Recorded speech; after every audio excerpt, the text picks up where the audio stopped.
Hi, good evening, everyone. Myself, Kaushal Bhatt, and I'm one of the founder member and treasurer of SIP. Welcomes you all on this our fifth SIP web on uh, managing shoulder uh, pediatric.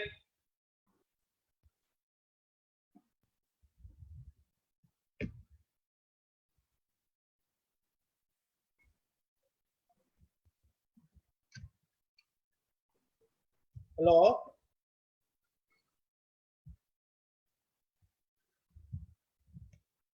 sorry, some disruption was there. Welcomes you all on the managing shoulder instability in pediatric and adult hemiplegia. Today we have our two eminent speakers, Dr. Asha Chitnis and Dr. Narkish from Punjab. Uh, First, let me introduce Dr. Asha Chitnis. As said, Dr. Asha Chitnis doesn't need any introduction, but still, this is my duty today to introduce her for you all. She is very senior pediatric physiotherapist in Mumbai.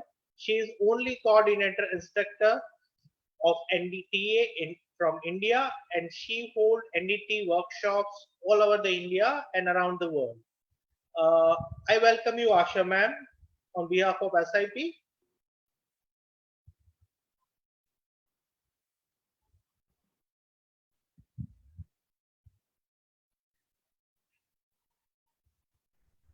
Asha ma'am, we can't hear you.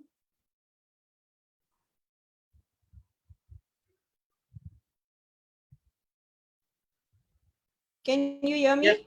yes, ma'am, we can hear you. Yes, welcome, ma'am, on this Thank you, platform. Roma. Thank you, Kaushal. Thank you for your kind words. And let me know when I can start my Yeah, presentation. ma'am. The participants are ready. We can start, ma'am. Okay, so can I share my screen? Yes, ma'am.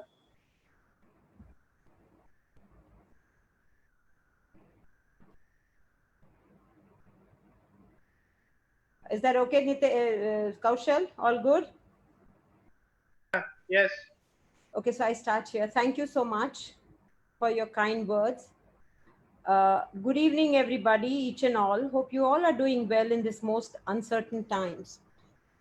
This SIP webinar is going to be between two of us. Me and Dr. Narkish will be talking on the adult hemiplegia, and I'm going to talk on the pediatric aspect. What I'm going to really cover here in this 20-25 minutes is the biomechanics, how the stability and mobility of scapula develops, its impact on sitting and its upper extremity functions, ICF, understanding the impairments, how do you treat and adjuncts. I guess everybody needs to understand that role of upper extremity in skill acquisition and thus participation. These are all the functions that it does. It reaches, it supports dexterity, manipulation, and fractionation. Let's understand the biomechanics. This is our scapula. This is the sternum. This is the rib cage. This is the clavicle, and this is the humerus. The functions of the scapula basically are so important that it gives stability to the upper extremity in weight bearing, to orient in space, and its resting position is contoured to the rib cage, the spine, and pelvis. Look how much it impacts. Having said that, the shoulder girdle is a floating system. It relies on the alignment of the axial skeleton, and what is very important is the thoracic extension is very essential for shoulder girdle to work effectively. The other important structure that we can't forget is the rib cage, its shapes and mobility. They have an impact on scapular movement and vice versa. The basic movements of the scapula are elevation, you all know, depression, abduction, downward rotation, and upward rotation. This is explained out here, but what you really need to understand that when I look at my pediatric population, what is commonly seen is elevation, abduction, upward rotation. What we really need to keep working for, and we do not see in our kids, is adduction, downward rotation, and depression. Having said that, we also need to know the different joints of the shoulder girdle complex. We have two false joints, the subdeltoid and the scapulothoracic joints, and we have three true joints, the acromioclavicular joint, the sternoclavicular joint, and the glenohumeral joint. When they all work in conjunction with the synergistic activity of the muscles, you get what is called a scapulohumeral rhythm. Let's understand now the development of the scapula. If you really see a newborn, look at his pelvis. It is way up, so the weight bearing is in the front. Your scapulas, when you start as a normal baby, is tipped forwards, elevated, adducted, and downward rotated. By 10 days, when there is elongation of muscles happening, there is some amount of rotator activity, you see some mobility happening in the scapula. By 2 months, what you really need to understand that the scapula moves from some amount of adduction to abduction.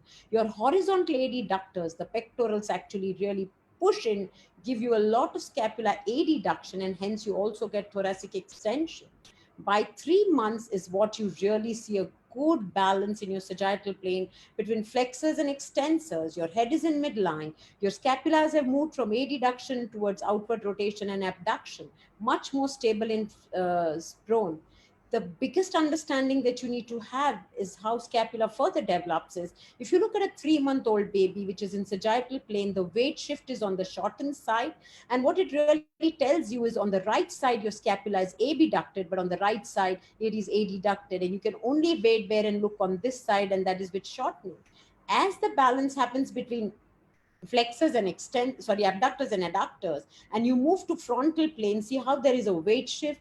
You can really stabilize. This is where the stability of the scapula begins, and this is where the upper extremity really starts coming up in space. And hence it is by 4 to 5 months that both our arms get into space, we explore, we really have good rib cage down, and the trunk is also developing. When rolling initially starts, they actually roll. Basically what they do is the adduct and really kind of flip flop. But it is at by 4.5 5 months when you have good strength and stabilities where they would roll fully. And this is how upper extremity really helps in first transitions. By 5 months, the other thing that really comes up is basically your serratus anterior works with your abdominals, and you really not only get extended arm weight bearing, you get good extension through the thoracic spines and the lumbar spines, which also elongates your latissimus dorsi. Look at this, you can get off the space and get into space. So you've got great mobility. And because you've not only got good mobility and stability, this is what happens by 6 months, where you really develop the scapulohumeral rhythm.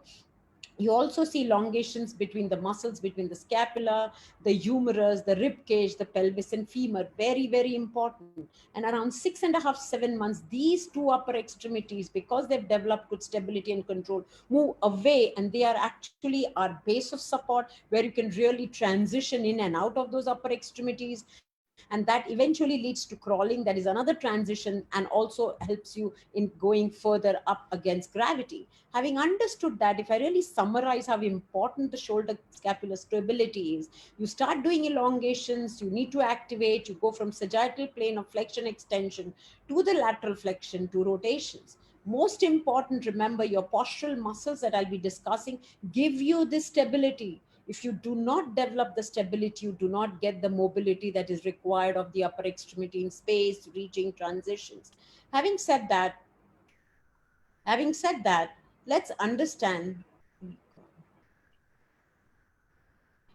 the ICF. What you really need to understand is, at the ICF, this gives you the impairments in the upper extremity.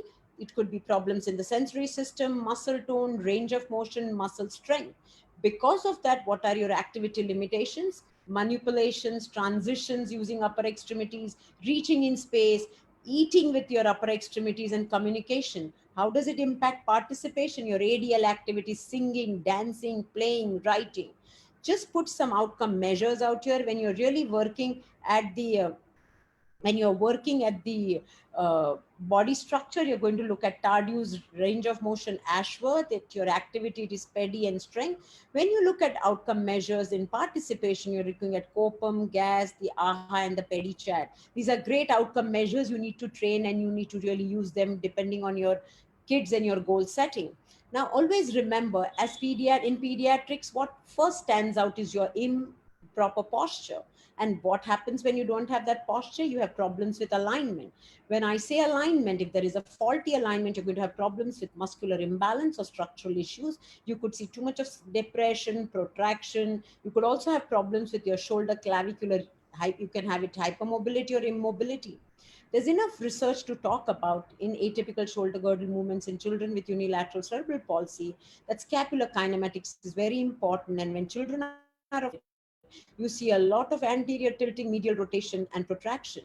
Guys, axioscapular muscles are the muscles that origin in the axial skeleton and insert only on the scapula. They have no function on the humerus, and they are very important because they really produce and give stability and stable base for support. These are the muscles.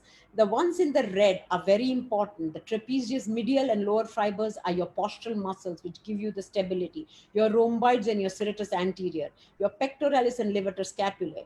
Having said that, if there is problem with that, what do you see? You're really going to see instability of the scapula. You're going to see scapular winging and poor scapular humeral dissociation. That means what it really does is it does not give, there is a lot of immobility and does not move. The other problem that you notice is when scapula is immobile, the levator scapulae can really, instead of doing good cervical extension, it gives you head and neck hyperextension. There is another thing, another paper that says that proximal control, that scapular control, really is very good, is very important, and you can really see problems of initiation in the frontal plane. And that is another problem that you're going to see now with axial muscles, which originate from the humerus and insert on the axial skeleton, and they are the latissimus dorsi and the pectoralis major. Look at protraction, look at how tight this latissimus dorsi is, look at internal rotation, look at lateral flexion. All these things basically lead to that. The other are the rotator cuff muscles, the deltoid, the pectoralis major, your supraspinatus, infraspinatus. All of them basically give you abduction, external rotation, and here you can see so much of elevation, internal rotation, also adduction, and these are things that really affect you. So all these problems lead to the scapular instability. There is a lovely research again by Simon and Martinez, which says that maturation in the upper limb happens around 11 to 12 years of age. And that is, I mean, there are different stages where you go through, but by 11 to 12 years, you've absolutely got this. So if I nutshell tell you all the problems, you'll see winging, scapular instability, elevation, internal rotation, and retraction. The muscles that I've written all in the red are all your postural muscles. These are muscles that they don't elongate. And there's a lot of work which says that you really need to work, and we'll discuss this in the treatment when we go further. It says that efficient shoulder and scapular kinematics requires adequate stability and coordination of the scapulothoracic and the glenohumeral joints, and also that scapular deficits at rest may be because of altered muscle strength in the shoulder, in the scapulothoracic and the glenohumeral muscles. So that also speaks about how important scapular stability and dynamicness is. Now let's understand, how do you treat? When you're going into treatment, goal setting is very important, and manual ability classification system is not an outcome measure. It classifies your child, where level 1 is like me and you. We can handle any object. This is about the hand, and play it, do it successfully. Level 2 requires little more speed. Level 3 requires lots of adaptations, and level 4 and level 5 are ones where we really need support. So having said that, if you're doing goal settings, 3, 4, and 5 are ones which will always, that arm or that hand is going to be a supportive hand. Level 1 can do every activity, and level 2 may need some more time to be given. Understanding the timelines of cerebral palsy treatment, you can use the mini-MAC from 0 to 4 and 4 to 18 years to classify your child. You start working for if sensory issues, proximal strength and control, which will show you distal stabilization. Look at splints, both static, dynamic. Never ever forget, when you're working on the shoulder girdle, to work on the core stability and ribcage mobility. Wrist tightness, look at Botox and casting. As time goes by, specifically when you have 3, 4, and 5s, be very critical on your goal settings and decide whether you require really tendon surgeries and Botox. How judiciously will you use adaptations, splinting, adjuncts, and on the horizon, at least, which is coming, I think so, Narkish will speak about it. All this has come from the adult stroke population on robotics, virtual reality, brain interferences. The basic treatment principles that we need to really use in pediatrics is to elongate the antagonist, always align in the shorter functional ranges. So elongate, align, and activate, that is very important. Always start with isometric at close range, move in very small ranges, never let a child collapse, work from short ranges to mid ranges, then only think of long ranges. Never ever forget the principles of neuroplasticity. When you start, you always start isometric, eccentric, only if you require speed and things like that. You need to realize that you have to be very, very, very consistent and decide why you want that. That is all that you need to understand. So if there's too much of speed, do not, don't need speed, don't do concentric work. Having said that, let's look at what are different treatment ideas that we have. Always remember, when you do isometric, closed loop, we are going to really look at proprioceptive inputs that really are consistent. So here he's using my base of support. Then this is where I give a lot of proprioception input. Always keep your elbows in, not into full extension, into flexion. This is kind of working through my body. This is working on the ball. And yes, Nitesh? Okay. Okay.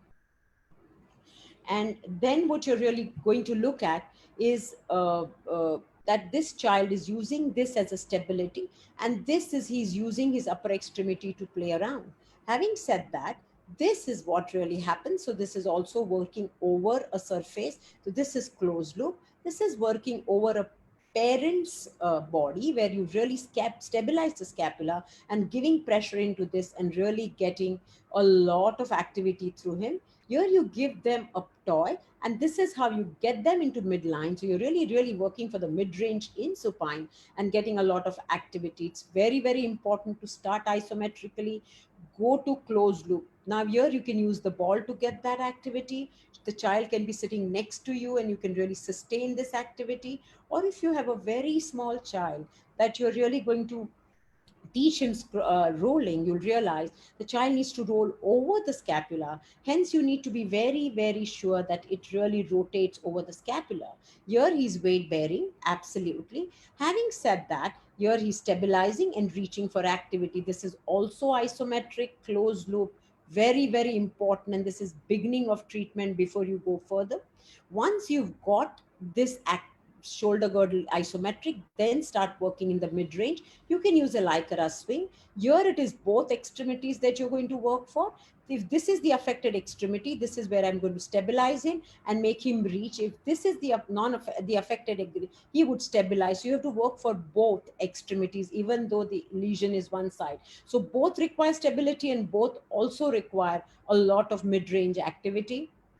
This is nice way to work for both together, where you have the ball, which is sensory. I'm going into from elbow flexion to some amount of elbow extension. This is, the toy is very close to him and he's moving further. So this helps me to work from a small ranges. Grade, when can you grade the elbow? When you can literally have good shoulder girdle stability. Very, very important. This is working over different spaces. I like the bolster because I can move. This is over the chair. This I really like because this is a foam that gives you a sensory systems. You can play around, move around, stabilize. So that's another way of working to get a lot of work through the scapula. This is working over the scapula. That means you stabilize, sustain her there. The ball moves on this side and teach her to move over that stable scapula, which is very, very important. That is where you're going to get the strength. That's where it really gives you the full mobility to work through. This is fun times where everybody works together. And this is kind of really getting mid-ranges, proprioception, sensory systems. This is using a good hand to reach and stabilize. So these are lovely different ways of working to get shoulder girdle stability. Always when you work for shoulder girdle stability, remember the rib cage, the spine, the pelvis are very, very important. And also remember that if your serratus anterior, which is your depressor, and it does not work, it will make your rib cage very unstable. Hence, working on the rib cage and core is very, very important. This is basically opening up doing myofascial, open up the axial space, work on the pectoralis. This is how you open. Once you open the axial space, can you go to the lateral rib cages and work on the scapula? This is also working diagonal. You work on every ribs. You do only 2 or 3 ribs at a time. Get some mobility and then start working for the control, which is very, very important. This is working for base, really working through the ball where one extremity is reaching. This starts connecting the shoulder girdle to the pelvis and to the base. This is both the hands are on the bench and he's on the bolster, so I can move my distal end, get a lot of work done here over the scapula. Here he's holding the ball, so I can work on mid ranges, and I can also get my scapula stabilized. This is lovely. You can use two bars where you can use them as static, or you can have one fixed and one reaching. You can have two toys, and that also helps you to kind of get that activity. The ball is compressing her. This is my body making her work. I can use the stabula as the bolster to go on one side and come on one side. So this gets my core, my shoulder girdle stability, and my rib cage aligned very well for eventually the upper extremity going into space. Never forget your adjuncts. These are splints. This is taping. There's not much real great evidence, but you have to look at individualized kits and decide what you need. This is for abdominals. These are theratops. These are speos which the child is wearing, and these are fabriforms. It does help to some extent to help you their extra pair of hands so they can be used at home. Having said that, these are different adjuncts and devices that you can look at a child, look at the Mac, and give them what they require. That will help. Splints, these are dynamic splints. There is a meta-analysis done. Some are useful, and these are static splints. Look at a child and decide what best you can do. And lastly, don't forget, when you're planning all this, your home programs are important. And when you're planning home programs, basic adaptive equipments, how to place certain things for certain children is a very, very important thing. And when I conclude, when I conclude, when I when I conclude my slide, when I conclude that to address functional outcomes of participation, scapular stability is very important. Allow principles of elongation, activation, and alignment. Use adjuncts, should be done judiciously, and always empower parents. Donald Newman always said, single muscle working in isolation, they all need to work together. As I end my slide, I thank everybody, and I convey my gratitude to each and every person that I have worked with, the OTs and the PTs. Thank you so much. Thank you, ma'am, for this wonderful presentation. And I think you have covered every part of pediatric shoulder hemiplegia. Now, before we move to, I have one question personally before, because with the end of the session, we are asking you question. I have as a pediatric physiotherapist. Sure. How frequent you are seeing the shoulder subluxation or dislocation in your practice? Because I have not seen much shoulder subluxation. In hemiplegia, I have seen hip subluxation or dislocation, but I have not seen shoulder. So how frequent it is in our practice? Thank you so much, Kaushal. I mean, it's a very important question. To be very honest, you very rarely have I ever seen a subluxation or dislocation in our kids, which you see a lot in adults. And I think so, Narkish will cover. The only thing that I want to add out here is if you have a post-traumatic brain injury, and if he has a lot of dyskinetic cerebral palsy and has developed hemiplegia, the chances of those children having some kind of subluxations are there. But as such, when you see children who are just plain kids developing with hemiplegia, we do not see any subluxations or dislocations. Thank you so much for that. Okay, ma'am. Thank you very much. Now we are moving to our next speaker, Dr. Narkish. Dr. Narkish is a HOD of Physiotherapy Department in the Punjabi University, Patiala.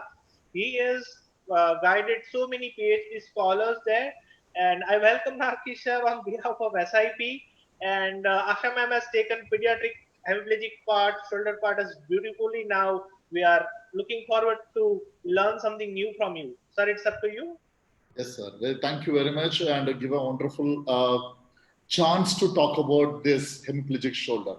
First of all, the brainchild of this topic, Dr. Raju and Asa Chetty ma'am, definitely the stroke and scapula. Without scapula, there is no upper limb. And I went through her presentation, amazingly talk about how to handle, how to produce isometric, how to produce eccentric, everything. So I try my level best showing in adult hemiplegia with the practical. We have the two sessions. One is on PPT, another one is going to be only for 5 maneuver, how to get in the better option. So once again, the hemiplegia is the one of the challenge in especially upper limb, not the lower limb. So start with one. So everybody's know that the ability to heal come from knowing that heal. So everybody's spending that time. It's the most valuable for me. So we are going further. So still we are using outdated, more than 10 years old method, more than 30 years old methods. We are not updated. Even Karan Shaffer in his book, he likely to mention the shoulder pain is caused by physiotherapy. Not who are not went to a physiotherapy, they don't have any shoulder pain. So these are the words we have to work more and more with the evidences, with the research. We have to adopt the new method. So one of the new things we are going to talk about. So don't worry, we have much to talk and work. So let's start on one or two area. Let's start with on the scapula. Everybody knows the anatomy is scapula. It's connecting the centripetal and periphery, and it is the most important bone to a functional combination along with upper limb. Without scapula, we cannot get good shoulder motions. So everybody know how it is the alignment. When you see the alignment, it is internally rotated. That means the proximal portion is close to the spine. The distal portion is far away. That means 10 to 20 degree far away.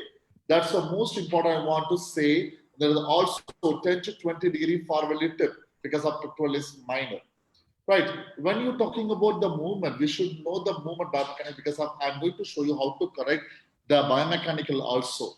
So during the abduction, initial abduction, there is a less motion, and during abduction, the distance is further, and it's further go and further go, and this combination motion is prevent impingement. So when come to this one, what the ma'am has already said, we missed the major component muscular imbalance. That means there is a pectoralis minor and serratus anterior. The two important musculature is the reason you are not achieving the upper limb very well. So we have here to produce the anterior tipping to achieve and how to perform. So rhythm, everybody know the scapula humeral rhythm with work together. It is 2 to 1 ratio of framework. So when you talk about the two type of the stroke, one is hypertonicity, another one is hypertonicity. The both picturization, you see this, the distance between the spine is totally changed. The internal rotation is changed to away. The lower portion move. So 10 to 20 degree movement is we miss, as well as the anterior tip is missed. CVA paralysis, initial low tone, areflexia, gravitational impact. That's why I want to say initial period subluxation of shoulder is gravitation is the role, and postural lateral flexion of trunk also towards affected side. The awesome man said the alignment is the major, short movement is the major key point. So align the spine and a better scapular motion and depress and downward rotated.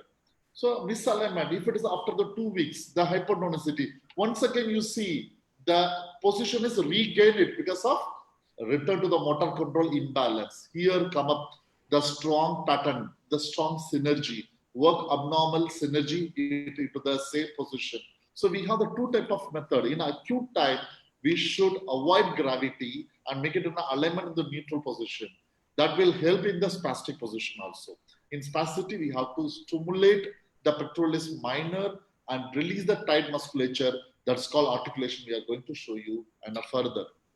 So we have the two. One is gravitational pull and postural asymmetry. So in the acute stage, what they need, postural asymmetry can corrected by positioning and will be help the muscle control. And in hypertonicity, muscular imbalance, agonist and antagonist, altered muscle strength, abnormal synergy. So what we need position as well as make it scapulohumeral rhythm very nicely. So we see the patient, you see the normal stroke, normal person, you hear hemiplegia. You see there is a movement of lower motion, the downward elongation, that it's, you see here there's the same side trunk motion is happening. So depression, downwards and trunk bending, it affect and further. So some of this test, we can go and we can read it. The examiner stabilize the medial scapular border, elevate the shoulder and externally rotated. The relief impingement problem that we can find out the called retraction test. The scapular assistant test will, we are going to see how the get the movement of scapula. When you the measurement in clinically, here we have wonderful measurement.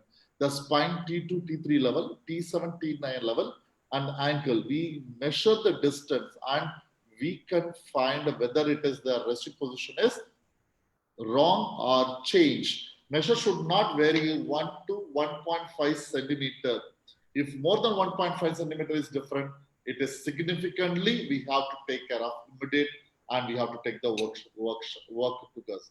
The pinch test, the wall push test, we are repeated again because I am more focused on practical aspect. To come to this area, road to recovery. These tests already studied in the undergraduate, postgraduate, and everywhere. But the handling. So once again, I want to say the best is the group and team approaches. It's work.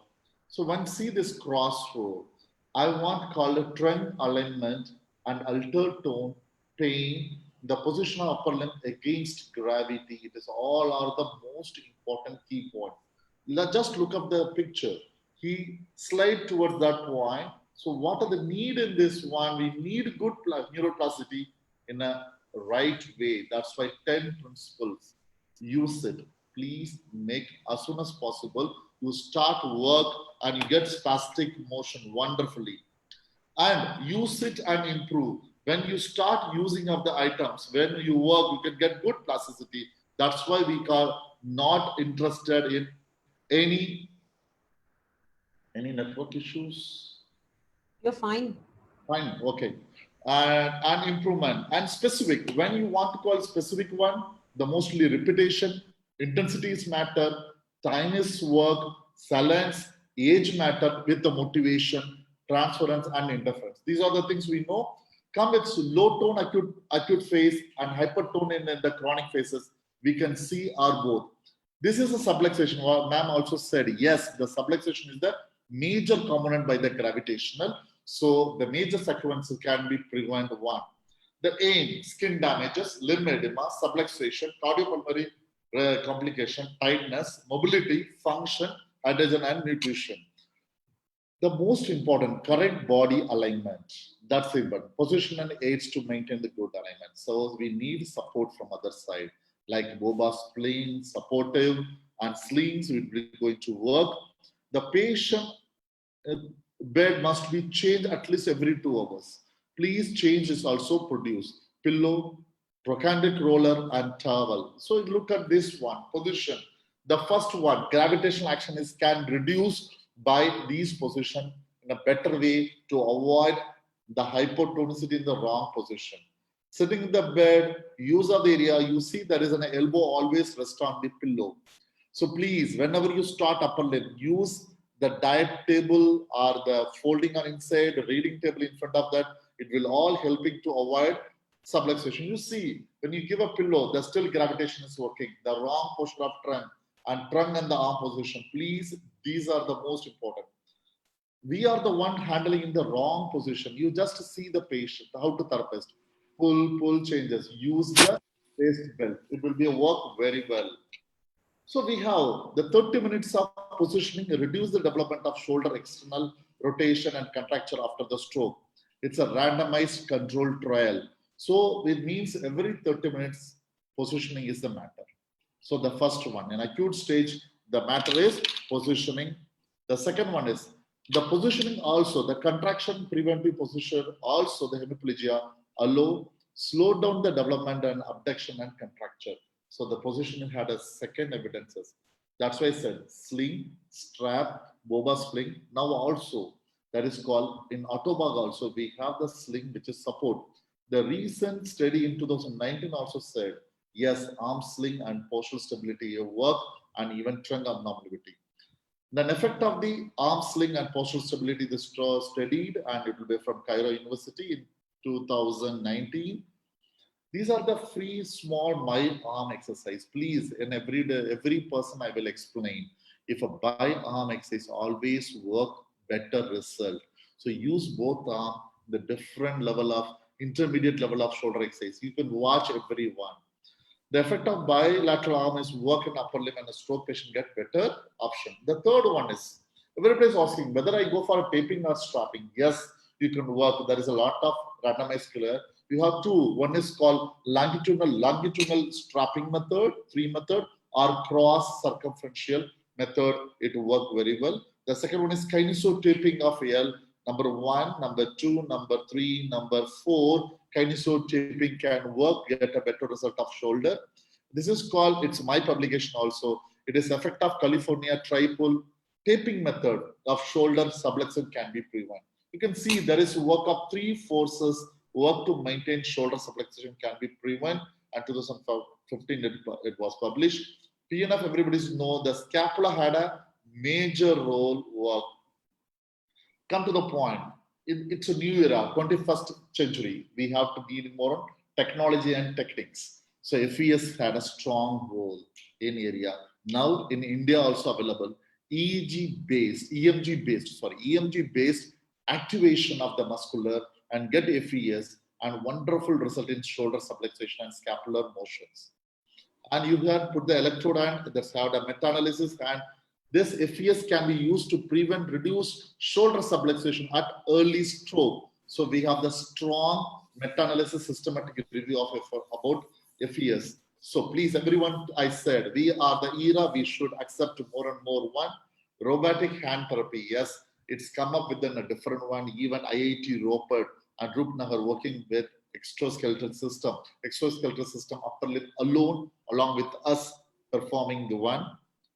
And virtual reality, yes, the patient participation is matter for especially neuroplasticity and TDCS. The many years we are working with TDCS, yes, it's worked amazingly in three methods. One is called unipole method, unipole of two methods, and a bipole method. Unipole method, one is affected side anode going to stimulate, and here unaffected side cathode going to be inhibit. So overaction, interhemispheric model can get better result. The overaction of unaffected hemisphere can control by the stimulation, and also two electrode. One it's stimulating, one is going to control. Yes, there is a strong evidences performed. Even I can say we are working and getting the amazing result. Now we are coming with a multi-channel EEG, this TDCS. Yes, at the same time, we can make a multiple point to get better result. This is the FES, the electrical stimulation wireless method. You can see this one video.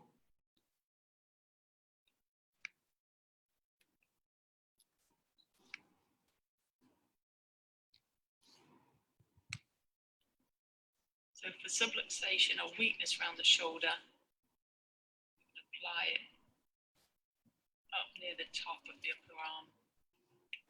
Press and hold the power button till you hear a beep, and then press the two dots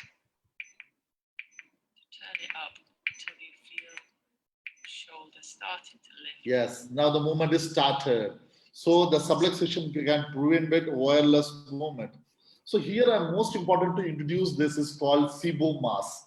I'm working with the SIBO for last 4 or 5 years.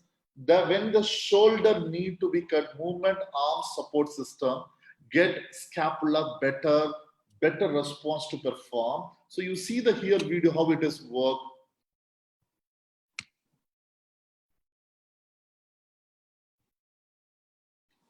If you see this, she is straight to rib. What about the trunk? Tilting towards opposite. The trunk is compensatory mechanism has become more and more. Scapula couldn't separately work. The scapular motion she is managing with trunk. The same lady, after the arm support and mass, you can see her, how much the trunk bending is totally lost.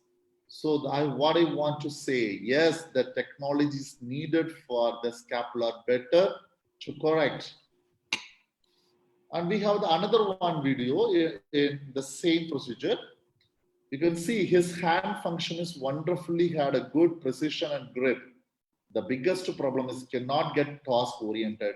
You see him compensatory lateral bending, too much of bending. Even he cannot get you because of this shoulder scapular work improperly. Even he had a good hand grip, good elbow motion, but scapula doesn't. So today I'm emphasizing with the topic, yes, without scapula, that's not possible.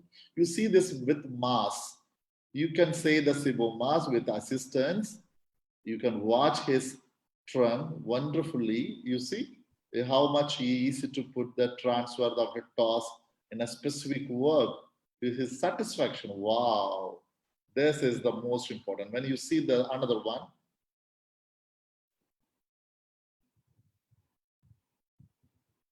he is transferring. It's fine movements. the way he is using the method, how much he is transfer. We're making a small little motion we are observing. You see the object is moving. It's not getting a better stability system and he get fatigue. Now you see the how much he transfer the object to a distance without any trunk motion and compensating mechanism is totally lost. So these are the things. Just watch her, how the use of waist belt she is using. Bending, wow, too much of bending work. And you see the compensatory mechanism of trunk is become too much of hand grip. You say he is trying to manage and shifting the center of gravity. Now you watch this. Wow, he is not even move the trunk and wonderfully get a better outcome and minimum support he required for specific task oriented exercise. So what do you want to say? Now the time has come up. We have wonderful cases. Now we come, the Microsoft also working. This is the time that it's called EEG based computer brain computer interface. EEG will take over impulsation, the analysis software transferred into CPM or virtual reality. You can get a better result. It was 2012, the Microsoft work now. So what's the technology assisted intervention? Increase consistent intervention, never tiring out, increase the motivation of the patient, optimize the patient support, and precise the movement of assessment and labor at therapeutic cost saving. So yes, of course, in India, we are coming up with one. So early intervention to be targeted and electrical intervention is working, whether it is a TDCS, whether it is RTMS, an interdiscipline approach is good. Take a best one. So before I'm going, I had one videos with me before going practical. Sibo.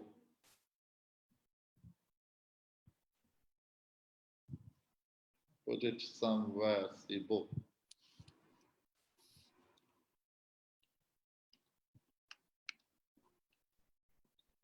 Okay, we can go with, I think, yes, we got it.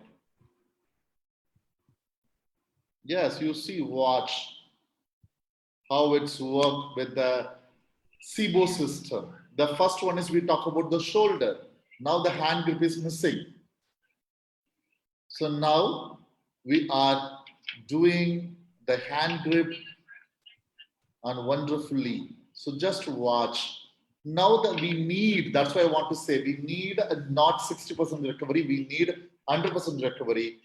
And we will go with a practical now. Thus, you see that the precision of the hand and grip has come up very well. So we are going for a one transfer method. So let's go with practical. I think so. Transfer it.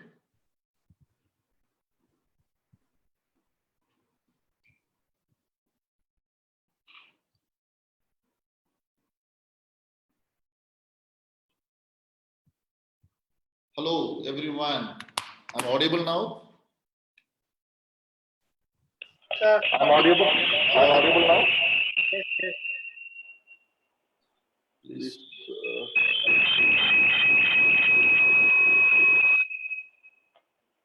All right. There is no echo. No, sir. Okay. Okay. Just to change the camera. Just hold it. Come. Sit on that side. Face that side. So we have the model here. We can see the focus to here. When you come up, this is a normal scapula. This is a hemiplegic scapula. So the scapula has to come outside. How to know to treat this one? So we start from the first method. We need a lateral movement along with superior humerus. In osteopathy, we called medial scapula and inferior humerus. So we take into this lateral and superior humerus. That one maneuver we are going to perform in sideline position. The first maneuver we are going with the supine, that is called articulation. Lie down straight.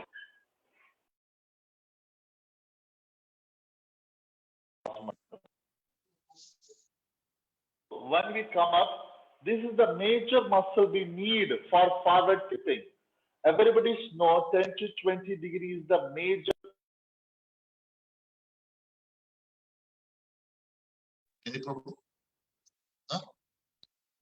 So then it is major problem. When it is moved forwarded, the pectoralis minor is required just to mobilize and activate, and the elbow on the roll towel, and just put it inside and activate the pectoralis minor, and the hand is very nicely and hold it and articulate very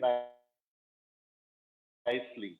Don't pull touch, take the hand and articulate, and a shoulder to the lateral motion, then adduction, then upward rotation. This is all by articulation, not forceful, only loosening the tissues.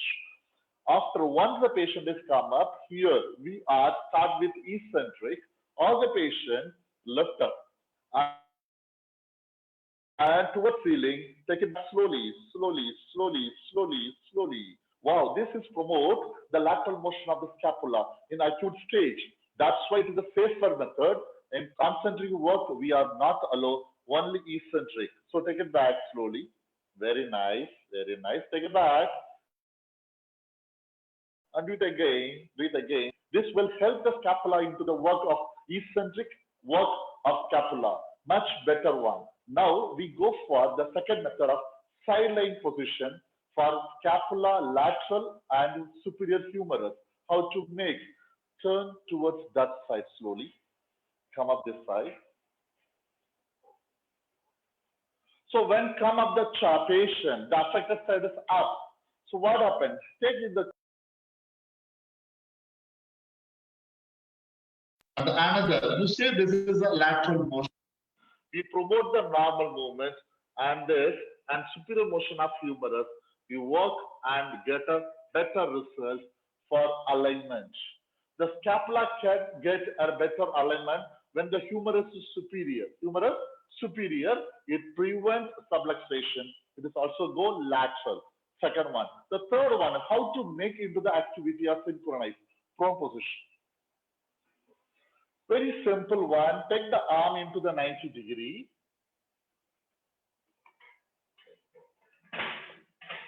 You see this one, or you say the movement, the scapula is moving. When the hemiplegic patient, it's stuck. So what happened? Just to mobilize and participate the motion. Then repeat again, go further. So we promoting scapula along with humerus to prevent impingement because of it is an elimination of gravity and better result we get it, right? So these are two are work in the early stage hypertonicity. If it is a hypertonicity, so we a stronger musculature is inhibitory and a weaker muscle is facilitator by stronger muscle of its myofascial release. Sit out, face toward that side. So now the come up with the patient is sitting position. So now what happens? The patient trunk is more like this. How I can manage? So I can go and press very gentle, take the scapula very well lateral and assist up motion. I can help the patient better spine alignment by I can manage him shifting and I can correct. So these are better work from the area. And the fourth one, early external rotation is the major component. So come up that side. And one umbrella. This side.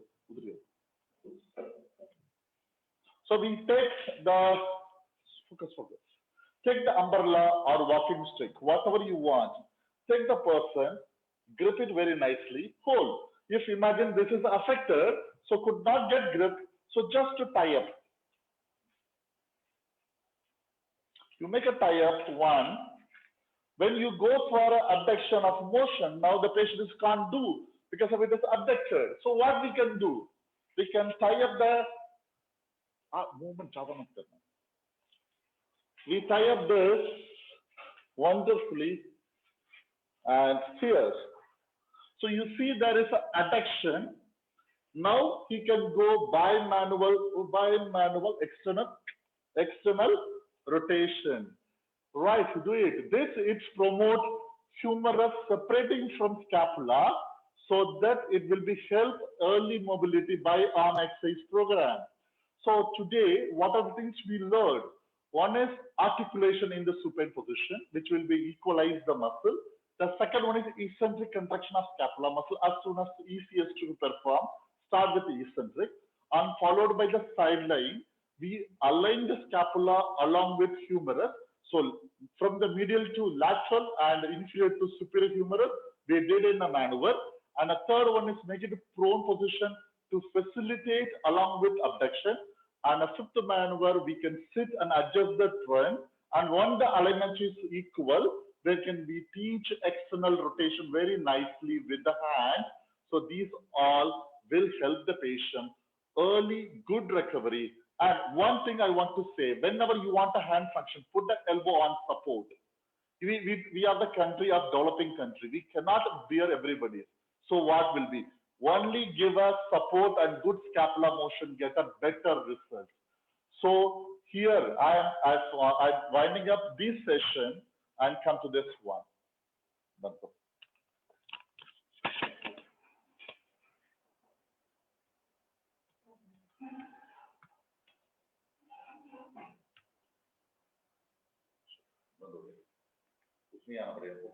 Thank you very much, Narki sir, for this beautiful presentation along with your practical demo also.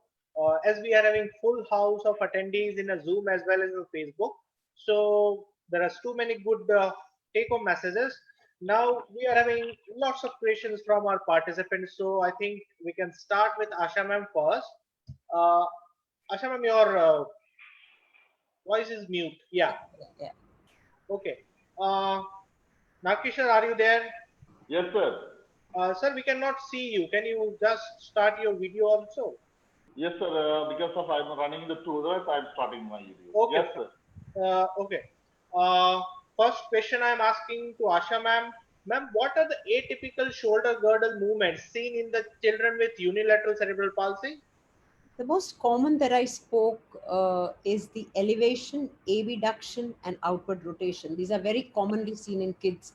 And that's one movement that you see all the time. And that's why you have scapular winging. You may have problems with instability at the scapula, problems with shoulder scapular rhythm. Okay.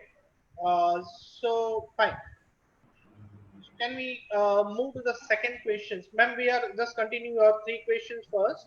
Sure. What is take-home message to consider when planning treatment focused on upper extremity in the child with unilateral cerebral palsy? I think so. The most important thing any therapist dealing with children needs to understand the word elongation. Then you need to align, and then only can you activate. If you understand these three things, they are very, very important. And also, I feel the other thing that you need to do is a lot of times when you have a lot of children who don't have control, start isometric in closed loop. That's going to help you build your work. Once you have that, then only you go ahead further and plan more other activities. So I would suggest do lots of isometric before going outside in space also. So isometric, do you mean isometric of shoulder girdle first and That's then right. going That's right. to distance? Absolutely. Those Right. videos, those pictures that I showed. Yeah. And last question, because we are running out of time. What is difference between shoulder girdle of pediatric and adult patient with hemiplegia? So biggest, it is very well said that our children don't have subluxations or dislocations, as Dr. Narkish, who's really explained so well what happens in adults. I mean, unless, as you asked me before, if you have a child who has a post-traumatic injury and has an extrapyramidal sign and has a tremendous amount of dystonia, then the picture really changes, and then the chances of them having subluxations are very high. And maybe hand weight also matters because adult hand weight is more than pediatric, so that also might be matter. Yeah, it does matter. The weight matters. But see, there is a huge difference between adults and pediatrics. Adults have had this normal development. They've developed this scapular mobility and the show. We don't even have this when we have kids with that. So I think so that is another reason where we may, I mean, that's why I feel the biggest take home message, the other take home message that therapists understand is how much do you weight bear and how much you don't work in outer ranges for kids with hemiplegia. Thank you very much, ma'am. Now we'll move to the Narki sir for question answers. Sir, we are having also a few questions for you, sir, from our participant. Sure, sir. Sir, how this TDCS works in hemiplegia? Exactly, sir. When we have the hemiplegia of right hemisphere, it work less. The left hemisphere become more work. So whatever we do in the upper limb, anything, the dominant hemisphere works in a higher than the affected one. But TDCS is scattered two at a time. The healthy hemisphere can be inhibited and also the weak hemisphere can be activated. It can maintain interhemispheric model. So when it is worked together, we can get better result in hemiplegia. Sir, we have one question regarding this also. How practically it is possible to get in clinic, because we are having so many private clinics or private setups. So people are asking like, is it feasible to get this all devices in our Yes, clinic? sir. That's why I want to say this. Once upon a time, the TDCS costed around 10 lakhs, but India made, Make in India made it available only 38,000 rupees. Okay, so it is feasible. Thank you, sir, for this. Feasible. It's Yeah, a feasible. right. So second question, what is SABU device and how does it function for restoring scapular stability in the hemiplegic patient? As we have seen the hand part. Yes, sir. Yeah. Yes. When the shoulder support given on the mask, that's called SIBO mask, the minimum requirement of the force is required to initiate. So abnormal synergy pattern is inhibited, so that it will be get better result. What happens when you want to in everybody's clinic in the practically, everybody's big person sit or stand to try to rise the shoulder. So what happens? There is a lot of compensatory mechanisms come up, bend like this, turn like this. This all it's happening because of that. Okay. And so last question, what is the role of upper extremity positioning in the ideal time and duration for physiotherapist handling in hemiplegic patient? In all throughout the session, sir. Start with the acute. The position is the most important to avoid subluxation. And the position will maintain the muscle imbalance state. And after that, the synergy, abnormal synergy pattern, the stronger muscle and the weak muscle imbalance can prevent by positioning.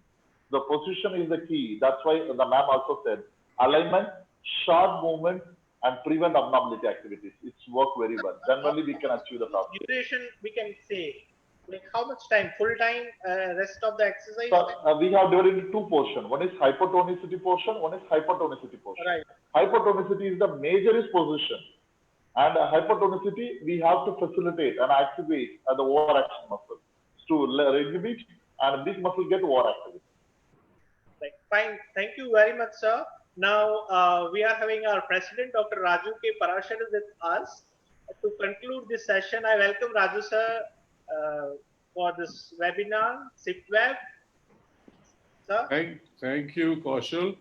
Firstly, I have to say that, all my young friends out here, starting with the moderator, Dr. Kaushal Bhatt, but Asha and Narkesh, I think that the lockdown has really done well for you guys, given the fact that all of you all are looking very young and fit. So there must be something good happening that y'all have sustained yourself, maintained yourself, and done well. Well, I heard the entire webinar, and I must say that, a question which I've always had in my mind is that why are we failing with the upper extremity, paralytic upper extremity?